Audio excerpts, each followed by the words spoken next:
Down and Dirty. Tips and tricks for keeping your plane out of the shop. Starring Steve's Dirty Hands. Today, it's got stars. You can add your own stripes. The hands are back in town, that's right, and we're here once again with the Flightline P-38, and right now we're setting this up to put stripes on it, invasion stripes, because, well, it's kind of difficult to see a light gray plane on the bottom when it's a little hazy out, and invasion stripes helps a lot for at least people like me being able to see this. We've also prettified the bottom of this baby simply by removing the paint, putting on some contact cement, and then applying tape on. The tape sticks much better if you put a layer of contact cement on the foam first. That's why we do it. So this is more or less permanent now, this tape here. So we did test the servos before we put the tape on.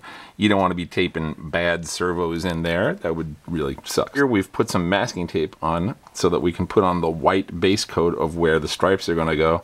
3 white stripes, 2 black stripes. All you got to do is paint a big white thing and put 2 black stripes on it. So we're doing the big white thing now on the bottom, and then we're going to duplicate it on the top and do the same thing on the other wing. So for our purposes here, these stripes are going to be 2 inches wide, right? So that makes 5 stripes, 10 inches. There it is, which comes to right there, starts at a ½ inch in from the end of this here winglet. All right, so we're going to paint a white coat. So to do this prettifying, we just removed the paint, which you can do with some contact cement. And then we applied some contact cement onto the bare foam.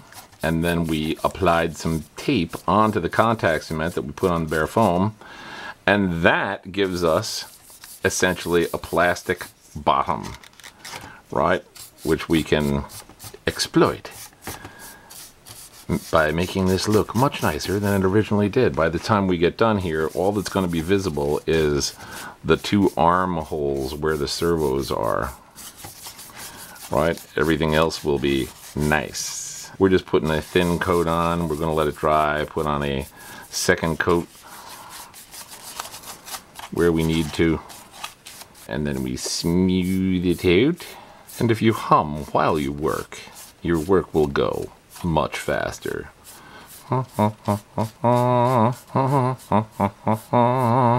Mussolini bit his weenie, now it doesn't work. Alright, there's one coat. We'll take off our tape and we'll let that coat dry.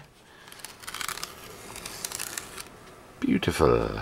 And then we switch the tape to the top and put a first coat on there too. So we're going to let these first coats dry and then we'll put on a second coat after we take the tape off.